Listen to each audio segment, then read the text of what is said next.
Good evening. Welcome to Thai PBS English News Service. Tonight you're with me, Rungtip Chonapalai. The Constitution Court has scheduled a meeting on Thursday and Friday with the House Speaker, the Constitution Drafting Assembly and MPs involved in the Charter Amendment process. Ahead of these meetings on Wednesday, the court will discuss the framework for investigating and adjudicating upon whether the Constitution Amendment process, well as the Thai democratic system, with the King as head of state. ก่อแก้พิกุลทองเพื่อไทย MP is asking the Constitution Court to explain to the public how the Charter Amendment will violate the Thai democratic system with the King as head of state, adding that if the court does not allow parliamentary consideration of the Charter Amendment, another conflict is bound to occur. The Pheu Thai Party is preparing to register a new party, which will be called the Thaksin Party, in case the Constitution Court rules that the Pheu Thai Party's attempt to amend the charter is also an attempt to overthrow the royal institution. Meanwhile, Pimon Thampitak, chief spokesman at the Constitution Court, revealed that the court will not yet rule on the case, but will listen to the views of all involved. The 9 judges who sit on the Constitution Court will hold a discussion on Wednesday to set the framework of the investigation and judgment before listening to all involved on Thursday and Friday. The Marine Office in Krabi branch has brought a charge against the owner of the oil tanker that caused tens of thousands of liters of the oil to leak into the sea in Krabi Bay, affecting the ecosystem. On June 20th, the Somsak vessel was attempting to transfer tens of thousands of liters of fuel oil off the ship because it had struck an underwater rock. The incident resulted in a large leak of fuel oil into the bay of Ban Lam Kruat, Krabi province. The black oil slick is still floating on coastal seawaters despite the intense cleaning operations. Marine officers inspected a private port in Nua Klong district, Krabi, today to collect evidence before taking legal action against the tanker owner, who will face a maximum of a 10,000 baht fine for failing to comply with regulations, plus a maximum of a 60,000 baht fine or 3 years imprisonment or both for leaking oil into the sea. Furthermore, he has to take responsibility for the expense of cleaning up the oil spill as well as the cost of damage to locals and environment. Prasit Osthanon, Krabi governor, also suggests that the boat is suspected to have been involved in illegal oil bunkering, as there were no reports of its origin. Further investigation of the incident is in progress. Due to the global economic slowdown, especially in the US and Europe, export of jewelry and gems from Thailand has plunged 17% year-on-year during the first 5 months of 2012. Earlier, I spoke with Somchai Ponjindarak, president of the Thai Gem and Jewelry Traders Association, who called for more tax incentives, speeding up of the import and export processes, and updates to the relevant laws. Here's more. Such as we got the duty zero VAT duty free for the raw material. Since they give us for our industry only 2 years temporarily now. And now it's finished. Now finished already. Yes. 6 months we requirement and we try to ask government to give this case for not temporarily, give for permanent for long run. Same like gold. Last 10 years we also try to solve problem for the gold VAT also, and we got the zero VAT for gold. Yeah, but the other problem you said, because sometimes when the jewelry and the gems came to Thailand and it got arrested, and then it takes some time for that to be released. 1 or 2 months sometimes. It take too long. You say today our law, some law is too old. We need to change. We need to update to the globalization. If we don't change our position now, I think we will lose our position in soon. Many countries, even the emerging country, they also they know this business can make earning income to country a lot. Why they are not support? So they open free now, many countries. Today, a Swedish man of Lebanese descent appeared in court in Thailand to face charges for possessing explosive materials. Prosecutors are accusing Atris Hussein of possessing ammonium nitrate, a fertilizer that can be used in making bombs. Here's more with Hugh Adams. Hussein was arrested on January 13th, and police say he is a suspected member of Hezbollah. He had led the authorities to a rented house near Bangkok full of bomb-making material, including more than 4 tons of urea and 10 gallons of liquid ammonium nitrate.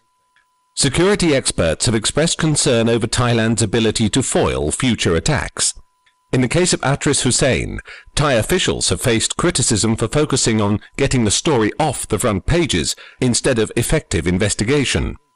It's reported that 47-year-old Hussein has denied all allegations and has previously stated that he's prepared to fight the case.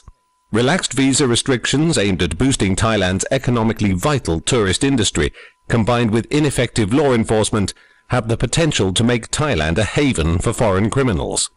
Police have found no connection between the February bomb explosions in Bangkok and Hussein's case. Hugh Adams, ThaiPBS. Thank you, Kun Hugh. The Euro football season once again revived the controversial social problem of gambling in Thailand. According to a recent poll conducted by the Ministry of Social Development and Human Security in association with Assumption University, over 55% of the sample, which comprised those who plan to bet on football matches, agree that football gambling is a norm in Thai society. In fact, the epidemic of football gambling is only one variable in a much bigger equation, whether or not Thailand should make gaming legal, in particular casinos, especially when other ASEAN countries already permit games of chance, while using additional inflow of fiscal revenues to improve their societies. Here's more from Kun Bandit Ger Bandit. For centuries, games of chance have been deeply entrenched in Thai culture. The fact that gambling in most forms is illegal in this country has resulted in the proliferation of underground gambling dens. According to the latest and academically recognized statistics on Thai gambling by leading economist Sangsit Piriya Rangsan, around 1,200 to 1,500 illegal casinos were operating in the kingdom in 2001, and the amount of money involved was between 640 to 820 billion baht, involving approximately 4.19 million gamblers. These statistics are now a decade old. It would be reasonable to expect that the gambling statistics will have risen substantially in recent years. Between 2006 and 2010, gambling ranked as the 3rd most common crime, representing 21% of all registered crimes.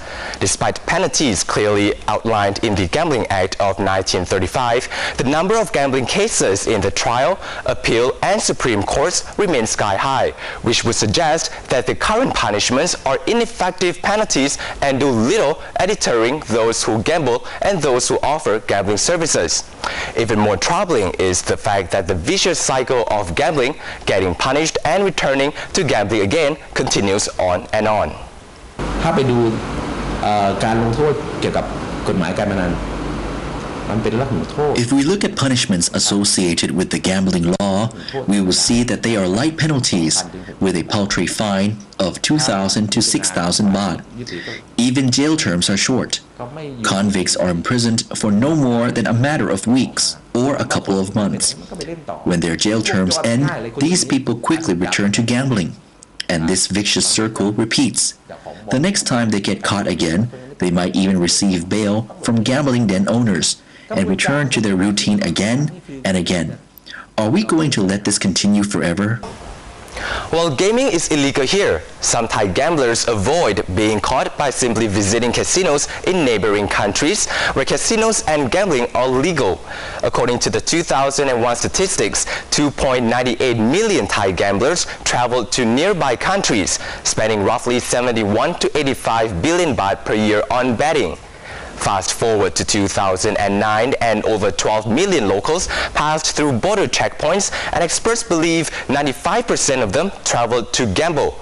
Although the amount of money spent is unclear, It is certain that the figure has increased considerably since 2001, as has the loss of potential tax revenues or gambling legal this side of those borders.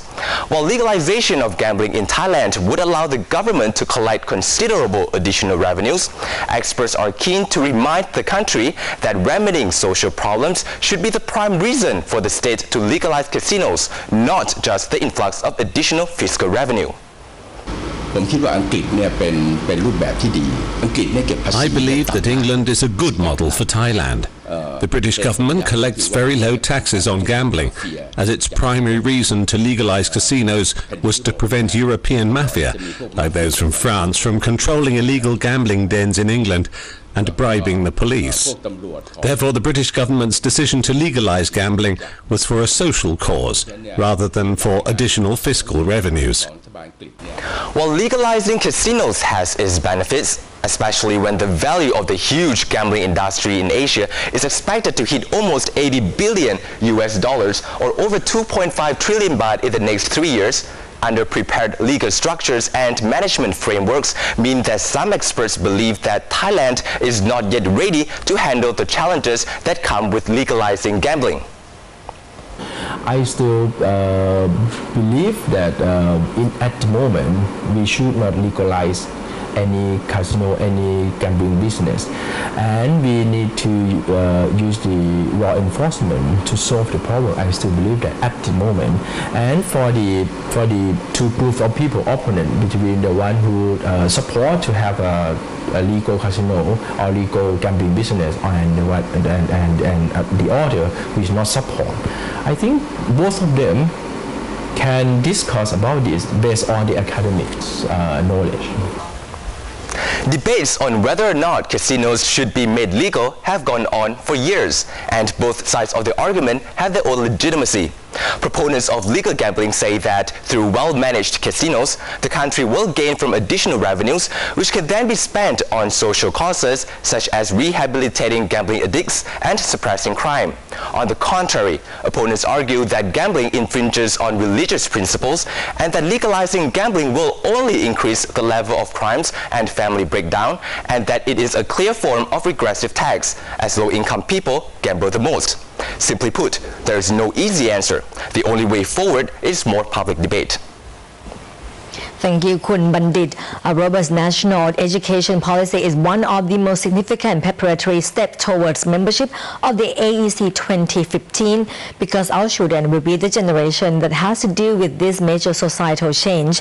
Critical life skills as well as the creativity of Thai students have historically been less of a focus for the policymakers.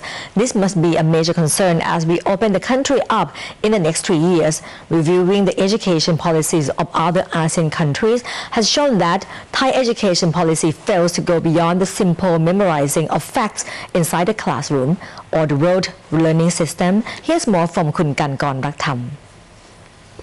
Providing advanced knowledge inside the classroom with the use of meaning as a basis to store information, adding more languages to the curriculum, and pushing students into educational competition must be part of any education action plan by every government. Education for Thai policy makers seems to be restricted to classroom, school, and teacher. Real education is so much more. The enrollment in higher education in Thailand is one of the highest in the region, yet the quality of education system is ranked 8 out of 10 ASEAN countries. While the current Thai education policy includes the one tablet PC per child scheme, improving the outcome of higher education and quality and accessibility, Vietnam, as a major link between China and the rest of ASEAN, is developing its position as the overseas training hub. Meanwhile, Malaysia is aiming to be the regional hub for higher education. For example, the Malaysian Institute for Supply Chain Innovation will serve as MIT's ASEAN hub. Assistant Professor Gandhi Leopairod of Thammasat University's Department of Operations Management has poised to the latest Singapore education initiative, which is to teach less, learn more. She said Thailand is lacking in informal education infrastructure, which should encourage Thai students to continue to learn outside the classroom. Put our Thai students into a competition or any tournament in terms of theory, I think we are all that. But if you talk about other things out there, when you go out to work, when you go out on the street, what you're going to do, I think they're still lacking of a couple basic skills. Number one, critical skill, system skill, and decision-making skills. That's why we don't really promote them in classroom that much. Additionally, the lack of life skills has also affected Thai students' emotional intelligence. The Department of Mental Health revealed that the EQ of Thai students has declined significantly since 2002, and the recent EQ measurement is approximately only 45 out of 100. While we are preparing our kids for the membership of the AEC by increasing their IQ inside the classroom, the EQ and knowledge outside the classroom are less super focused for Thai schools. This means that the EQ of Thai students is lower than required standards. To encourage systematic thinking and the creativity of Thai students, the informal education infrastructure, such as learning centers, museums, and public libraries, should be committed to the creation of a strong education program. Kankoratham, Thai PBS. Thank you, Kun Kankorn, and that wraps up tonight's editions of Thai PBS English News Service. Thank you for watching. I'm Nungtip Chonapalai. สวัสดีค่ะ